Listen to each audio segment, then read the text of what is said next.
नमस्कार दोस्तों, मैं सोनम जैन और आप सभी देख रहे हैं सोनम जैन की कहानी। और आज की कहानी अनचाहा विवाह, अनोखी कहानी भाग 4। यदि आप सभी को मेरे द्वारा लिखी गई ये कहानी पसंद आए और पास में जो बेल आइकन का बटन है उसे भी प्रेस कर दीजिएगा, क्योंकि इससे मिलती रहेंगी आप सभी को मेरी आने वाली हर कहानी की नोटिफिकेशन। कहानी पसंद आने पर वीडियो को लाइक कर दीजिएगा, जिससे मुझे मिलती है कहानियाँ लिखने के लिए प्रेरणा। और कहानी को अपनों के साथ शेयर करना बिल्कुल ना भूलें। तो चलिए कहानी शुरू करते हैं। कहानी में अभी तक हम सभी ने देखा, रूही की सगाई टूटने के बाद सभी लोग कहने लगे घर में 3-3 बेटियां आए। पर रूही के पिता को चिंता नहीं। तभी रूही की बुआ उसकी छोटी बहन रोशनी के लिए रिश्ता लेकर आती, जिसके लिए रूही के माता पिता मना कर देते। रूही के समझाने पर उसके माता पिता रिश्ते के लिए तैयार हो जाते और फिर रोशनी की शादी हो जाती। शादी में रूही को वंदना मिलती, जो रूही के साथ अपने देवर की शादी कराना चाहती थी। लेकिन उनके देवर चैन शादी के लिए तैयार नहीं थे। जब वंदना ने शादी के बारे में अपने देवर चैन से बात की तो चैन ने कहा कि मैं अभी शादी करना नहीं चाहता। तब वंदना सोचने लगती, अब मैं ऐसा क्या करूं कि रूही और चैन की शादी हो जाए। इसके लिए मुझे किसी की मदद की ज़रूरत होगी। और वंदना रोशनी की मदद लेगी। अब कैसे कराएगी वंदना रूही और चैन की शादी, जानने के लिए कहानी को आगे बढ़ाते। वंदना सोचती, कुछ दिनों बाद मेरे बेटे बंटी का जन्मदिन है, तो क्यों ना उसमें मैं रूही को इनवाइट करूं। इस बहाने रूही और चैन की मुलाकात भी हो जाएगी। और रोशनी को फ़ोन करती है और कहती कि तुम्हें अपनी बहन को लेकर आना ही होगा। तो रोशनी हाँ कहती। और जब वंदना रूही को फ़ोन करके बुलाती तो रूही कहती मैं नहीं आ सकती। तब वंदना कहती तुम्हें आना ही होगा।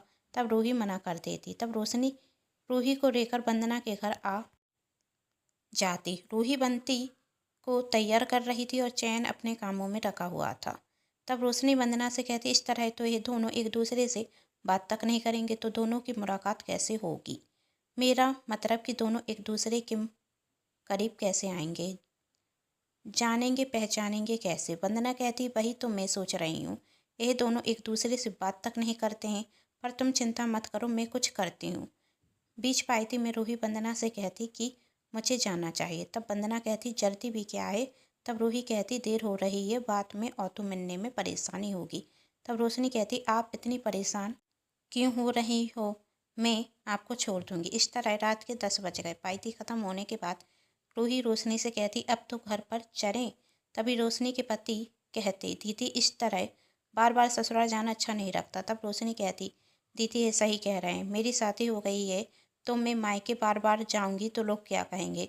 तब रूही ने कहा तू कहे तो सही रही है, लेकिन इस टाइम ऑटो मिलना मुश्किल होगा, अब क्या करें। तभी वंदना आती और कहती अरे आप लोग इतना परेशान क्यों हो रहे हैं, मैं हूं ना, मैं अपने देवर से कह देती हूँ, वही आपको घर तक छोड़ देंगे। और उन्होंने तो आपका घर देखा है। तब रूही कहती नहीं, आपको चैन जी को परेशान करने की कोई ज़रूरत नहीं, पहले भी वह मेरे कारण परेशान हो गए हैं, मैं ऑटो से चली जाऊंगी।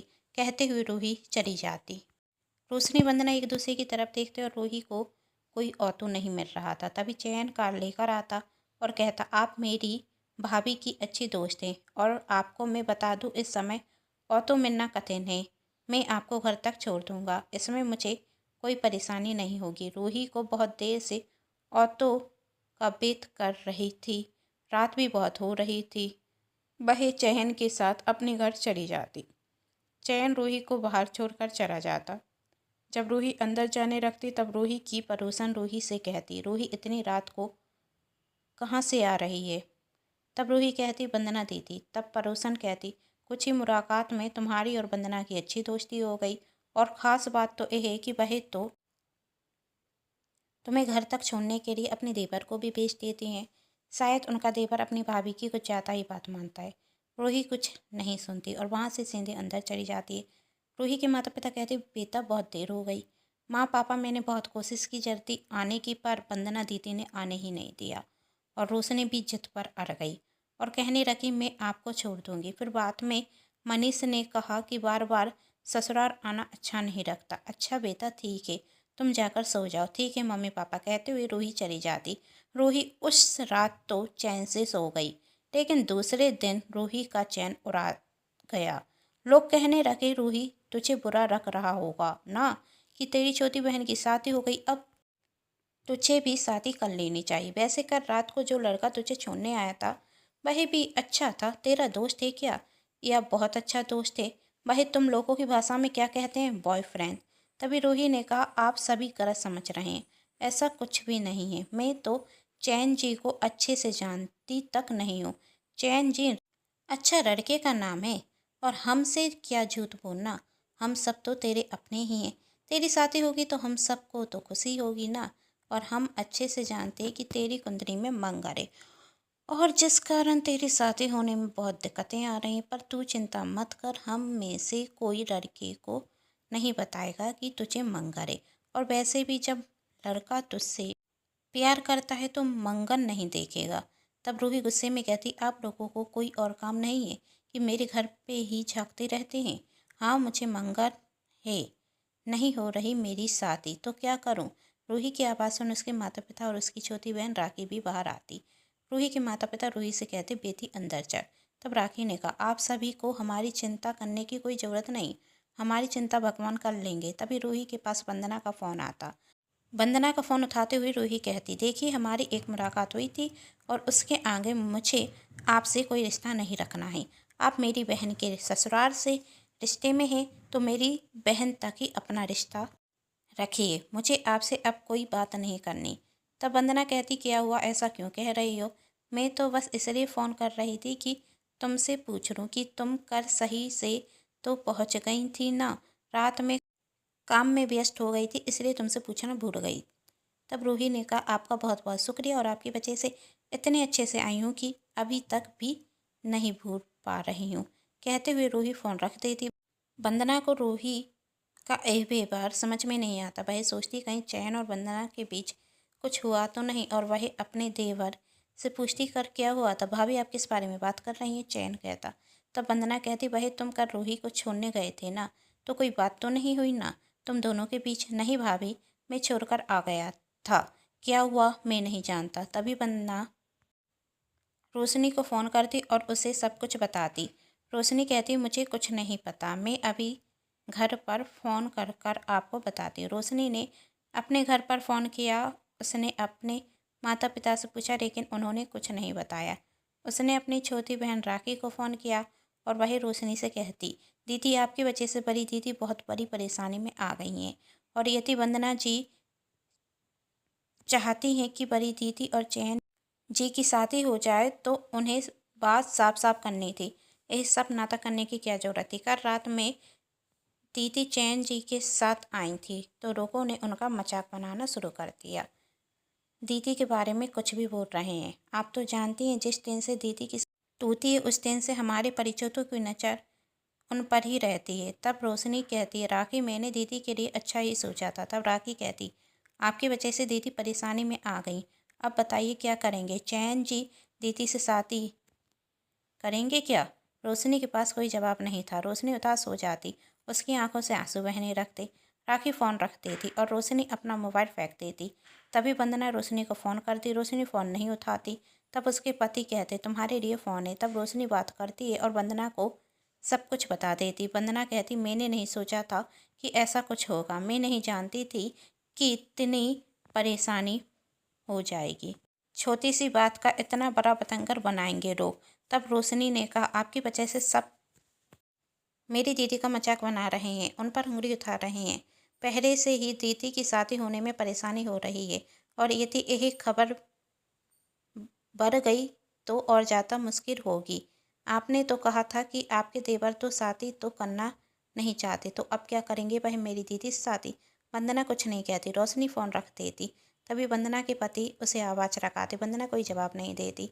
तब उसके पति वंदना को हराते हुए कहते हैं, तुम कहाँ खोई हो? वंदना कहती, क्या हुआ? वंदना कहती, कोई ज़रूरी काम था क्या?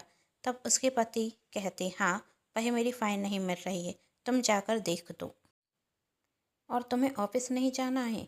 तब वंदना कहती, मेरे सिर में दर्द है, मैं नहीं आ पाऊंगी, मैं अभी फाइल लेकर आती हूँ। वंदना फाइल लेकर आती। तब उसका पति कहता, तुम्हारा ध्यान कहाँ है? मैं तुमसे कौन सी फाइल मांग रहा हूँ और तुम कौन सी दे रही हो? वंदना फिर जाकर सही फाइल लेकर आती और अपने पति को दे देती। तभी चैन वंदना से कहता, भाभी आप ठीक तो हैं? भैया ने आपको कितनी आवाज़ लगाई, आपने सुना नहीं? आप किस कारण परेशान दिख रही हैं? तभी वंदना कहती, ऐसी कोई बात नहीं भाई, मुझे तुमसे कुछ ज़रूरी बात करनी थी। मैं अभी बात करूं या तुम व्यस्त हो? व्यस्त हो तो बाद में बात करती हूँ। भाभी आप जानती हैं आपके लिए मैं कभी व्यस्त नहीं होता। बोलिए क्या बात है? तब वंदना कहती है तुम रूही से शादी कर लो। तब चैन कहता, आप क्या कह रही हैं? आप जानती हैं मैं शादी करना नहीं चाहता। आप ऐसे कैसे कह रही हैं? आप कह तो ऐसे रही हैं जैसे शॉपिंग करने जाना हो। शादी कर लो। आपने मुझसे पहले भी पूछा था, मैंने मना कर दिया था। तो आप अभी मुझसे इस सब के बारे में बात मत कीजिए। और मैं आपसे पहले भी कई बार कह चुका हूँ मुझे शादी नहीं करनी। और आप 2 दिन से मुझसे इस बारे में बात कर रही हैं। तो आप मेरी शादी के बारे में मत सोचिए।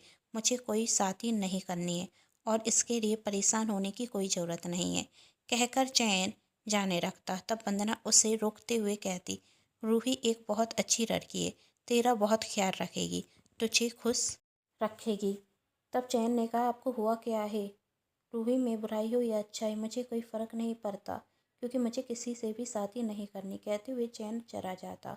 तब वंदना सोचती, मैंने क्या गलती करती है? मैं जानती थी कि चैन शादी के लिए तैयार नहीं है। मैंने क्यों चैन और रूही को मनाने की कोशिश की? मेरी वजह से रूही की बदनामी हो रही है। तभी वंदना के पास रोशनी का फ़ोन आता है। वही वंदना से कहती, क्या आपके देवर मेरी बहन से शादी करेंगे? तब वंदना ने कहा, चैन अभी शादी के लिए तैयार नहीं। तब रोशनी कहती, आप जानती थी कि आपके देवर शादी नहीं करना चाहते, तो फिर क्यों आपने ऐसा किया? और रोशनी कहती, इसमें आपकी नहीं मेरी गलती। मुझे आपकी बातों में नहीं आना चाहिए। दीदी तो पार्टी में आने के लिए मना कर रही थी, पर मैंने जिद की। दीदी तो पार्टी से जल्दी घर जाने के लिए कह रही थी, लेकिन मेरी जिद के कारण ये सब कुछ हुआ। इसमें गलती मेरी है। मैं जानती थी कि आपके देवर शादी के लिए तैयार नहीं हैं, फिर भी मैंने आपकी बातों में आकर दीदी और आपके देवर को पास में लाने की कोशिश की। जितनी मेरी गलती है उससे ज़्यादा गलती आपकी है। यदि मेरी दीदी की ज़िंदगी बर्बाद हुई तो उसका कारण सिर्फ आप होंगी। वंदना को समझ में नहीं आ रहा था कि अब वह करे क्या। वंदना ये सब बात अपने पति को बता देती। उसका पति पहले वंदना पर गुस्सा होता, तुम्हें ऐसा नहीं करना चाहिए था, कम से कम पहले तुम्हें चैन से पूछ लेना था। फिर वंदना को उदास देखते हुए कहता, चलो अब जो होना था सो हो गया। धीरे धीरे समय के साथ लोग सब भूल जाएंगे। दूसरे दिन रोशनी रूही से मिलने घर जाती। तब मोहल्ले की एक औरत कहती है, रोशनी तुमने तो अपने मम्मी पापा से कहा था कि रूही और चैन की शादी होगी, फिर क्यों नहीं कर रहे हैं दोनों शादी? मैंने तुम्हारी बातें सुन ली थी। तुमने उस दिन मुझसे सबको बताने के लिए मना कर दिया था, पर अब तो सबको पता चल गया है। तो अब रूही और चैन की शादी क्यों नहीं हो रही है? मैंने तो सबसे कह दिया कि यह दोनों एक दूसरे से प्यार करते हैं। क्या होगा रोशनी का जवाब आगे कहानी में क्या होगा, जानने के लिए कहानी का अगला भाग जरूर देखें, जिसके लिए कर लीजिए चैनल को सब्सक्राइब, क्योंकि जब भी मैं लेकर आऊँ कहानी का अगला भाग तो आप सभी को पता चल सके। कहानी पसंद आने पर चैनल को सब्सक्राइब कर लीजिएगा, वीडियो को लाइक कर दीजिएगा और कहानी को अपनों के साथ शेयर करना बिल्कुल ना भूलें। Thanks for watching.